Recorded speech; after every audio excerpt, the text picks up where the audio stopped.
అందరికీ మరణాత. ప్రభువునందు ప్రియులారా, మన రక్షకుడైన యేసుక్రీస్తు ప్రభువు నామంలో మీ అందరికీ శుభములు తెలియజేస్తూ, ఈ ఏడాది క్రిస్మస్ పండుగ సందర్భముగా ఆనందమాసము మొదటి దినము ఆదివారం వచ్చింది. ఆదివారపు ఆనందమును, క్రిస్మస్ పండుగ ఆనందమును ప్రభువు మీకు దయచేయాలని కోరుతూ ఉన్నాను. ప్రభువు మనందరినీ క్రిస్మస్ సంబరముతో నింపును గాక. ఆమెన్. దేవుని వాక్యం చదువుదాం. యెషయా గ్రంథము 59వ అధ్యాయము 16వ వచనాన్ని చదువుతున్నాను. సంరక్షకుడు లేకపోవట ఆయన చూచెను, మధ్యవర్తి లేకుండాట చూచి ఆశ్చర్యపడెను. కాబట్టి ఆయన బాహువు ఆయనకు సహాయము చేసెను. ఆమెన్. చిన్ని ప్రార్థన. సర్వకృపానిధి, మిక్కిలి ప్రేమాస్వరూపుడవును, అత్యంత కనికర సంపన్నుడు అయిన మా పరలోకపు తండ్రి, మీ నామానికి స్తోత్రాలు. మీ దయా సంకల్పమును బట్టి మీరు మాకు ఇచ్చిన ఈ ఘనమైన దినము కొరకై స్తోత్రములు. 2024వ సంవత్సరంలో కూడా క్రిస్మస్ పండుగ సంబరమును అనుభవించటానికి మీరు మాకు ఇచ్చిన అవకాశంను బట్టి స్తోత్రములు. దేవా, మీ యందు భయభక్తులు కలిగిన మాకు ఈ సంతోషం ఇచ్చినందుకు స్తుతులు చెల్లిస్తూ, క్రీస్తు జన్మదిన ఆరాధన ఆనందమును, అనుభవమును, ఆత్మీయతను, అంతస్తును మా జీవితాలలో ప్రసాదించుమని, మాతో మాట్లాడుమని యేసు నామములో వేడుకొనుచున్నాము తండ్రి. ఆమేన్. దేవుని సందులో ఈ మాటలు వినడానికి ఇష్టపడిన దేవుని పిల్లలారా, క్రిస్మస్ శాంతిని, కాంతిని, భ్రాంతిని మహాదేవుడు మనకు అనుగ్రహించి నిజమైన జన్మదిన ఆరాధన సంతోషమును మనందరి జీవితంలో ప్రసాదించును గాక. ఆమేన్. మరొకసారి అందరికీ మరణాత. ఈ ఆదివారము క్రిస్మస్ పండుగ సంబరము మొదటి రోజే ఆదివారం రావడం ఎంతో సంతోషం. క్రిస్మస్ పండుగ సంబరాన్ని ఆదివారం ఆరాధనతో ప్రారంభించుకోవడం ఇంకెంతో సంతోషం. మీతో మాట్లాడాలని నేను ఆశపడినప్పుడు, నేడు దేవుడు నిన్ను చూడవచ్చినాడు, మేలుకో నరుడా మేలుకో అని దైవజనులు దేవదాసయ్య గారు రాసిన క్రిస్మస్ పాటలలోని మొదటి పాట నన్ను ఎంతగానో ఆకర్షించింది. ఈరోజు ఆ పాటలోని 7 మాటలు మీకు చెప్పాలని నేను ఆశపడుతూ వచ్చాను. నేడు దేవుడు నిన్ను చూడవచ్చినాడు, మేలుకో అనే మాటలు మీకు చెప్పడానికి ఇష్టపడుతూ ఉన్నాను. అందుకు తార్కాణముగా యెషయా భక్తుడు 59వ అధ్యాయంలో రాసినటువంటి మాటలలో 16వ వచనంలో ఈ మాట రాయబడింది. సంరక్షకుడు లేకపోవట ఆయన చూచెను, మధ్యవర్తి లేకుండా చూచి ఆశ్చర్యపడెను. ఈ మాట సంరక్షకుడుగా యేసుక్రీస్తు ప్రభు వచ్చారు, మధ్యవర్తిగా యేసుక్రీస్తు ప్రభు వచ్చారు. తిమోతి భక్తుడు రాశారు, ఆయన మధ్యవర్తి అని. యేసు అనగా రక్షకుడు అని మనం చెప్పుకుంటున్నాం కదా, క్రీస్తు అనగా అభిషక్తుడని చెప్పుకుంటున్నాం కనుక యేసుక్రీస్తు అనే అభిషక్తుడు మధ్యవర్తిగా దిగి వచ్చారు. సంగమా, ఈరోజు సంరక్షకుడు లేకపోవట దేవుడు చూచారు, మధ్యవర్తి లేకుండా ఆయన చూచి ఆశ్చర్యపడ్డారు. గనుక యేసుక్రీస్తు ప్రభువును భూలోకానికి పంపించారు. దేవుడు తన కుమారుని పంపెను అని బైబిల్ సెలవిస్తుంది.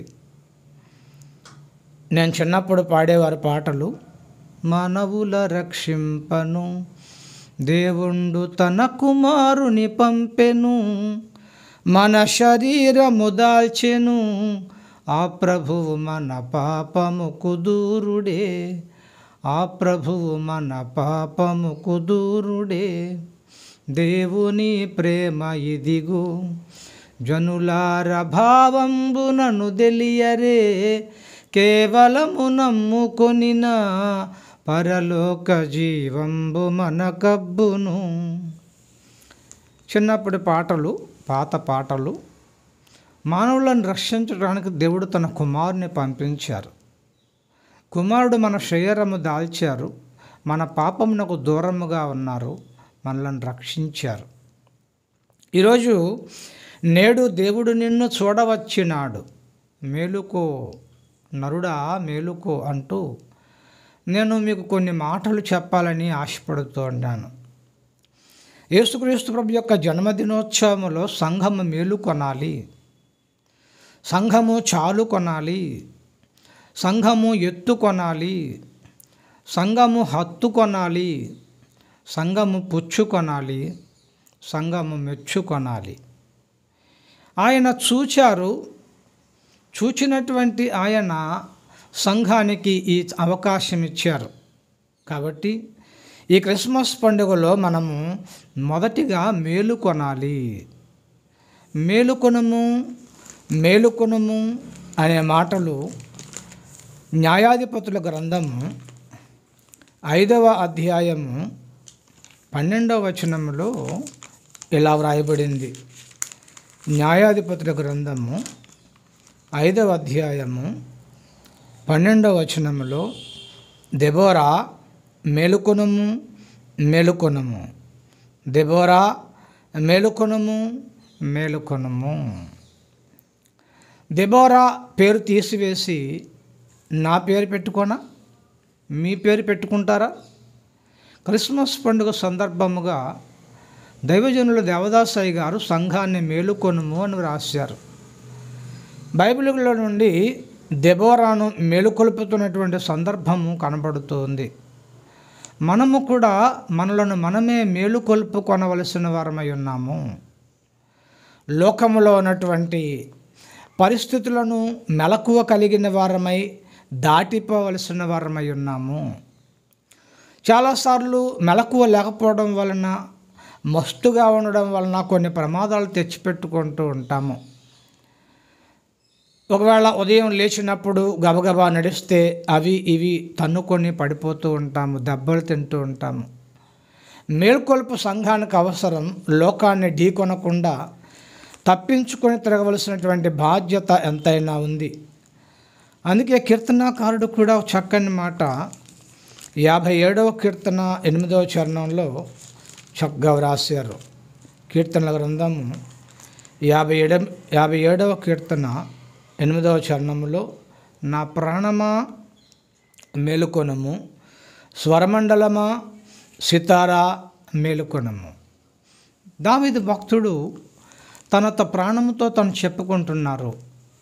అక్కడ దెబోరాని మేలుకొల్పాము, ఇక్కడ దావీదు భక్తుని మేలుకొల్పుచూ ఉన్నాము.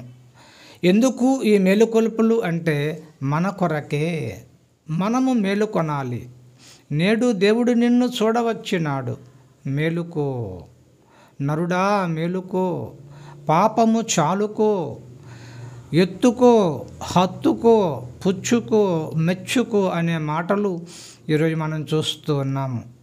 దేవుని పిల్లలమైనటువంటి మనము సంరక్షకుడు లేని దినములలో పరలోకమందున్న దేవుడు చూచి సంరక్షకుని పంపించారు. మధ్యవర్తి లేని సమయంలో ఆశ్చర్యపడినటువంటి పరలోకపు తండ్రి మధ్యవర్తిని పంపించారు. ఆయన వచ్చారు కనుక మనము మేలు కొనవలసిన వారమై ఉన్నాము. చీకటిలో ఉన్న జనులు గొప్ప వెలుగును చూస్తారు అని యెషయా భక్తుడు 9వ అధ్యాయం 2వ వచనంలో ప్రవచనం చెప్పారు. యేసుక్రీస్తు ప్రభువు రాగానే వెలుగొచ్చింది.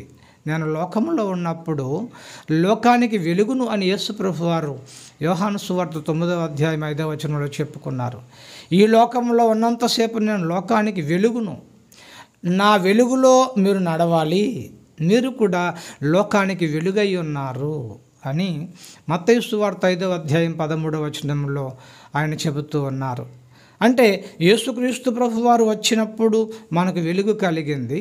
ఈ వెలుగులో మనం మేలు కొనవలసిన వారమై ఉన్నాము అని చెప్పడానికి ఎంతో సంతోషిస్తూ ఉన్నాను.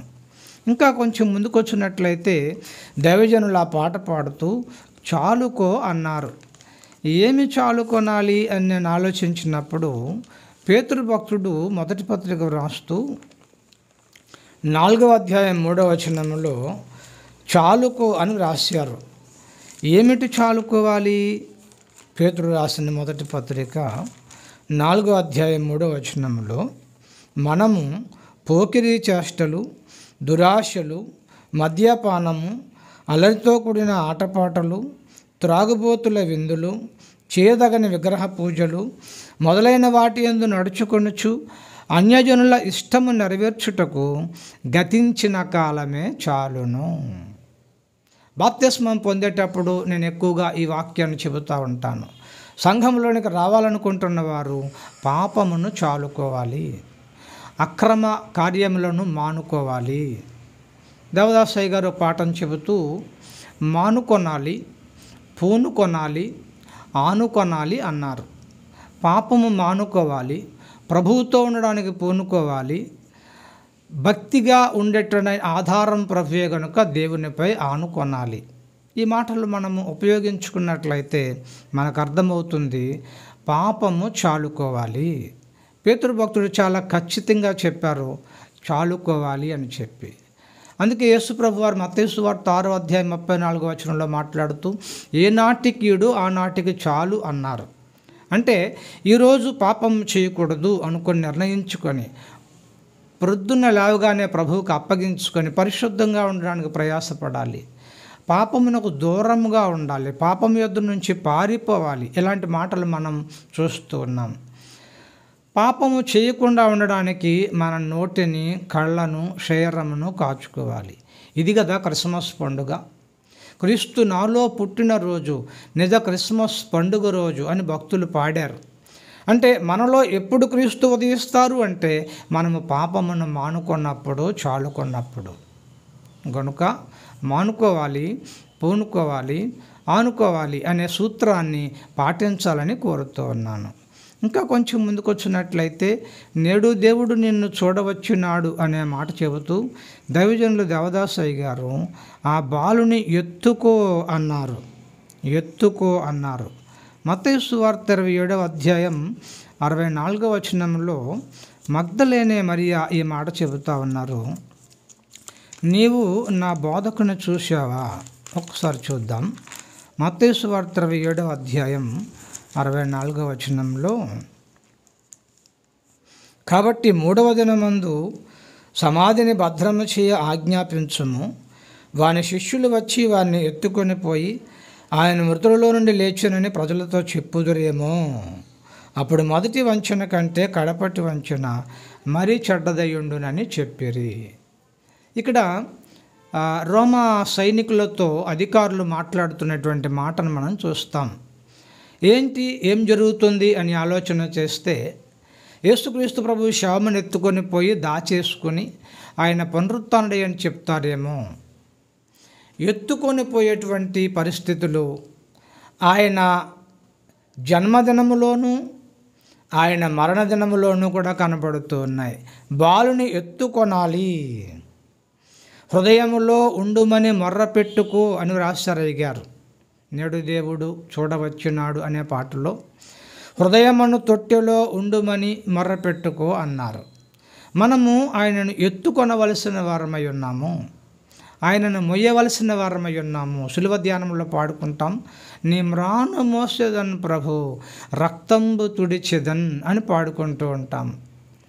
నా హృదయంలోనికి రండి, నీ మ్రాను మోస్తాను అంటే ఎవడైనను ఆయనను వెంబడింపగోరిన యెడల తన సిలువనెత్తుకొని తను తాను ఉపేక్షించుకొని నన్ను వెంబడించాలన్నారు. సిలువనెత్తుకొనుట అంటే పరిశుద్ధంగా జీవించుట అంతే. గనుక దేవుని పిల్లలమైనటువంటి మనము ప్రభువుని ఎత్తుకొనవలసిన వారమై ఉన్నాము. శిష్యులు ఎత్తుకొని పోతారేమో అని వారు సంశయించారు. అదే సందర్భంలో యోహాను సువార్త 20వ అధ్యాయం 15వ వచనంలో మగ్దలేనే మరి అంటున్నారు, నీవు నా ప్రభువును చూసావా అని తోటమాలతో మాట్లాడుతూ యోహాను సువార్త 20వ అధ్యాయం 15వ వచనం చదువుతున్నాను. అమ్మా, ఎందుకు ఏడ్చుచున్నావు? ఎవరిని వెతుకుచున్నావు అని యేసు ఆమెను అడుగగా ఆమె ఆయన తోటమాలి అనుకొని అయ్యా, నీవు ఆయనను మోసుకొని పోయిన ఎడల ఎక్కడ ఉంచుతావో నాతో చెప్పుము, నేను ఆయనను ఎత్తుకొని పోవుదునని చెప్పాను. ఎత్తుకొని పోవుట పసిపిల్లడా కాదే, కానీ ఆమె ఆశ అలా ఉంది. విశ్వాసకి ఎంత ఆశ ఉండాలనేది ఈ భాగంలో చాలా తేటగా కనబడుతూ ఉంది. నా ప్రభువుని నేను ఎత్తుకుపోతాను. ఎత్తుకో, శిలువ ధ్యానంలో ఎత్తుకో, క్రిస్మస్ ధ్యానంలో ఎత్తుకో, బాలుని ఎత్తుకో. దర్శనములు చూడండి, మీ ఒడిలో ఉన్నటువంటి బాలుని మీరు చూడండి. ఇది గొప్ప అనుభవము కదా. గనుక నేడు దేవుడు నిన్ను చూడవచ్చున్నాడు.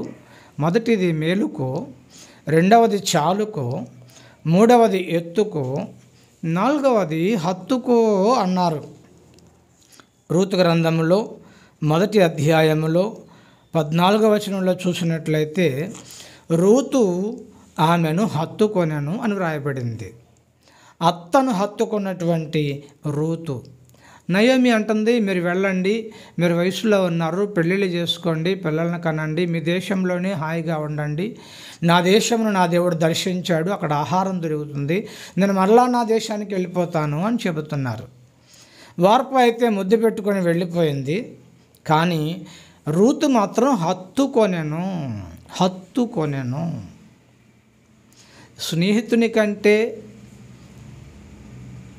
ఎక్కువగా, సహోదరుని కంటే ఎక్కువగా హత్తియుండు స్నేహితుడు కలడు అని బైబిల్ సెలవిస్తూ ఉంది. తోడబుట్టిన వాళ్ళు, రక్త సంబంధుల కంటే ఎక్కువగా హత్తుకొని ఉండే స్నేహితులు ఉన్నారని సామెతల గ్రంథకర్త వ్రాశారు. కాబట్టి ప్రభువును హత్తుకొనండి, ఆయన మంచి స్నేహితుడు. హత్తుకొనుట అనే మాట బైబిల్లో 31 సార్లు వ్రాయబడింది. బైబిల్ చదువుతున్నారా? బైబిల్లో మీకు అవసరమైన మాటలు వెతుక్కుంటున్నారా?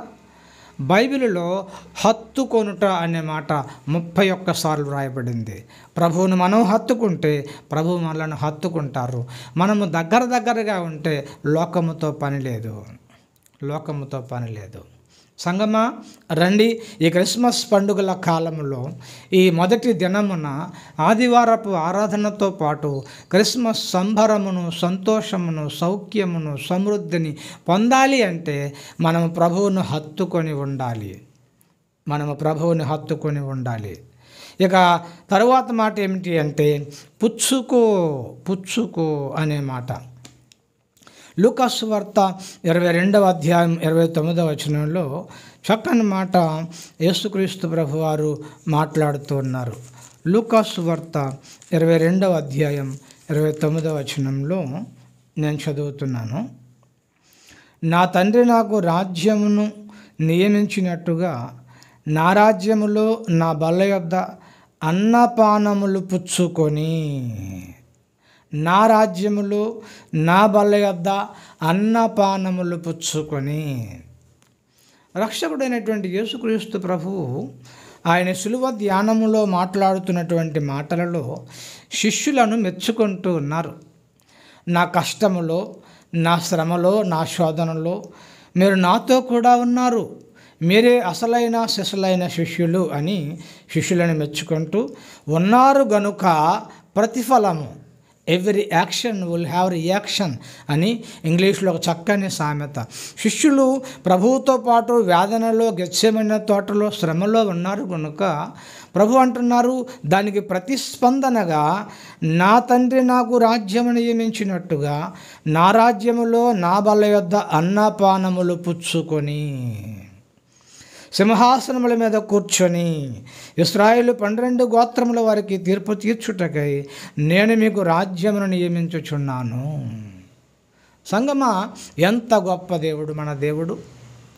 పుచ్చుకో. శిష్యులు 3.5 సంవత్సరాలు ప్రభువుతో పాటు మసిలారు. అయితే వారు చేసినటువంటి కార్యములకు ప్రతిస్పందనగా పరలోకమందు ఉన్నటువంటి దేవుడు క్రీస్తు ప్రభువుకి ఇచ్చినటువంటి రాజ్యాధికారమును శిష్యులకి ఇచ్చేస్తున్నారు. పుచ్చుకుంటారా? ప్రభు అట ఎన్నో వరములు ఇస్తున్నారు. ద్వంతరులుగా ఉన్నాయట వరములు. వాటిని వాడుకొనవలసినటువంటి బాధ్యత సంఘానికి ఉంది. అవకాశం ఉంది కానీ ఆశ లేదు. కొంతమంది అంటారు ఆశ అయితే ఉంది కానీ అందుకోలేకపోతున్నాను అని పాడుతున్నారు. సంగమా, దేవుని పిల్లలమైనటువంటి మనము ప్రభువు సిద్ధపరిచినవి పుచ్చుకొనాలి. సిద్ధపరిస్థితిని నీకెన్నో వరములు ఇదిగో సినిమాగా చూపిస్తాను అని దైవజనుల దేవదాసయ్య గారు రాసిన పాటలో మనం పాడుకుంటూ ఉన్నాము. కీర్తనల గ్రంథము 22వ కీర్తన 29వ చరణం చదివినట్లయితే అక్కడ కూడా చక్కని మాట కనబడుతుంది. కీర్తనల గ్రంథము 22వ కీర్తన 29వ చరణంలో, భూమి మీద వర్ధిల్లుచున్న వారందరూ అన్నపానములు పుచ్చుకొనుచు నమస్కారము చేసేదరు. భూమి మీద వర్ధిల్లుతున్న వారందరూ అన్నపానములు పుచ్చుకుంటారు.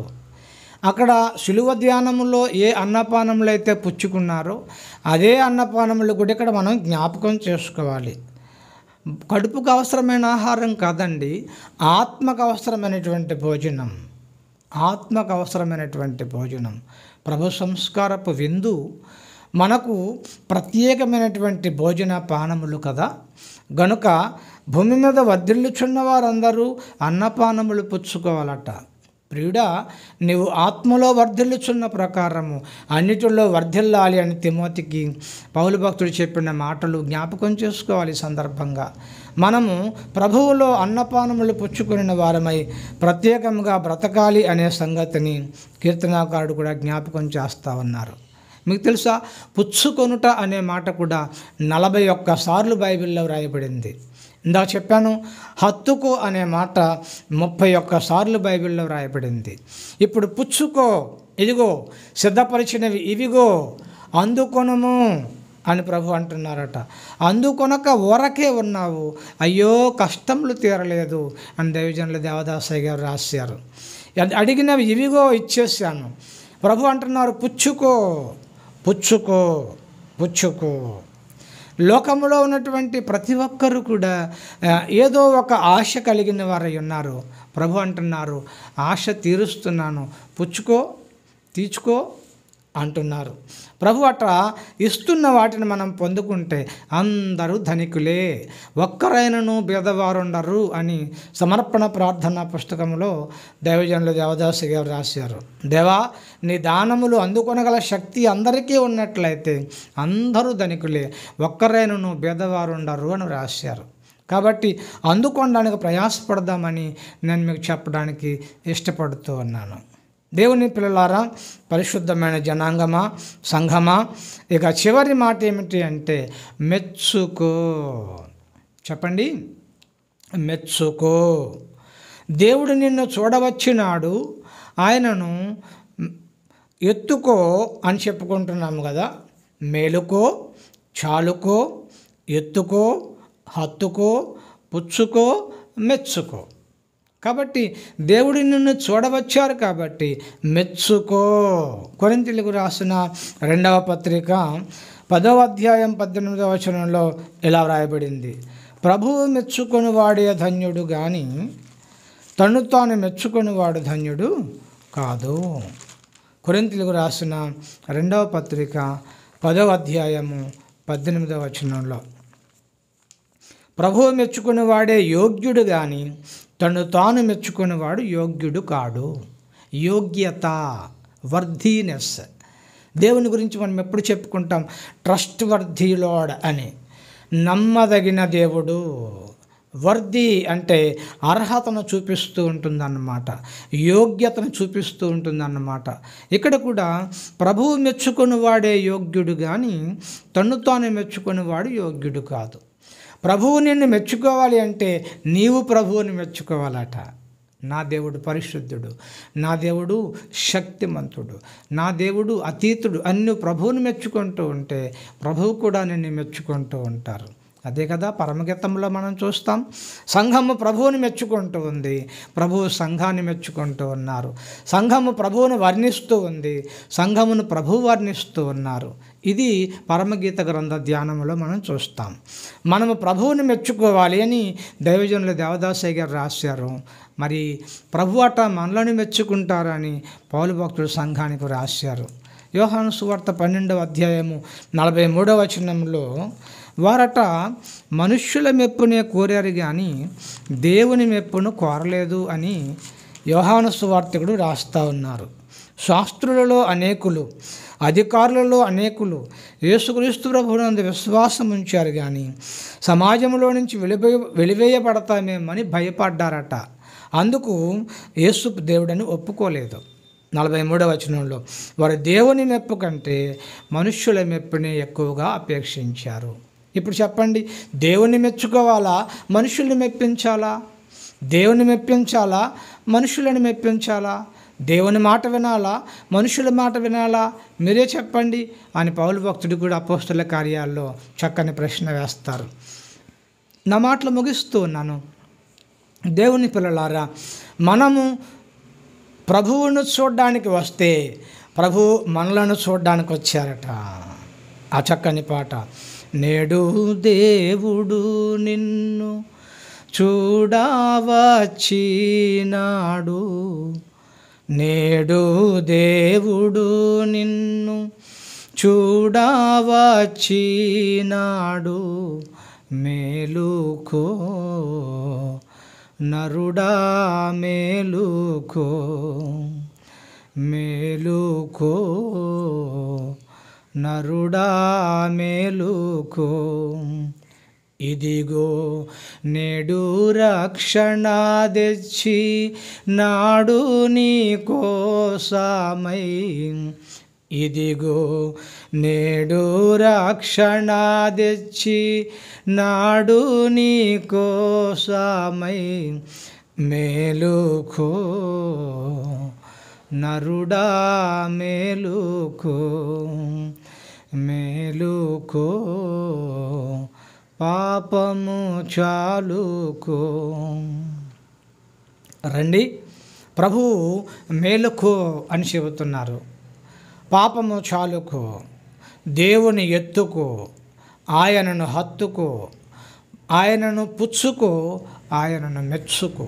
క్రిస్మస్ బాలుడు మీ కౌగిటిలోనికి వచ్చి మీ కౌగిటిలో జీవించి మీ యొక్క లక్షణములు చూచి ఆనందించుటకును, ఆయన దివ్య లక్షణములు మీకు నాకు అందరికీ అందించుటకును సహాయము చేయును గాక. ఆమేన్. చిన్ని ప్రార్థన. ప్రేమ స్వరూపుడమైన మా పరలోకపు తండ్రి, మీ ఘనమైన నామానికి స్తోత్రాలు చెల్లిస్తూ ఉన్నాము. ఈ ప్రత్యేకమైన దినమున క్రిస్మస్ పండుగను పురస్కరించుకొని ఈ మొదటి దినమున, ఈ మొదటి ఆదివారమున మీరు మాకు ఇచ్చినటువంటి శుభవచనముల కొరకై స్తోత్రములు. ప్రభా, మేలుకో, చాలుకో, ఎత్తుకో, హత్తుకో, పుచ్చుకో, మెచ్చుకో అంటూ దైవజనులు దేవదాసయ్య గారు సంఘాన్ని ప్రోత్సహించిన సంగతులు తలంచి స్తుతిస్తున్నామయ్యా. ఇదని ఆశీర్వాదాలతో నింపండి. మరలా పండుగలు చేసుకుంటూ మిమ్మల్ని హత్తుకొని జీవించే భాగ్యము దయచేయండి. మెట్టుకు పరలోకంలో ప్రవేశించే అంతస్తును ప్రసాదించండి. మా కొరకు రక్షణ తెచ్చిపెట్టిన యేసుక్రీస్తు యేసుక్రీస్తు పుణ్యనామములో మిక్కిలి వినయముతో స్తుతించి వేడుకొనుచున్నాము తండ్రి. ఆమేన్. మనల్ని ప్రేమతో పుట్టించిన పరమ తండ్రి యొక్కయు, మన కొరకు ప్రాణం పెట్టిన కుమారుడైన క్రీస్తు ప్రభు యొక్కయు, మనల్ని పరమునకు నడిపిస్తున్న పరిశుద్ధాత్మ యొక్కయు దీవెనలు ఈ కార్యక్రమంలో వింటున్న మీకు, పాలు పొందిన మీకు నిండుగా మెండుగా ప్రసాదించి క్రిస్మస్ పండుగ దీవెనలు ప్రసాదించి మోక్షములో చేర్చును గాక. ఆమేన్. అందరికీ మరణాత.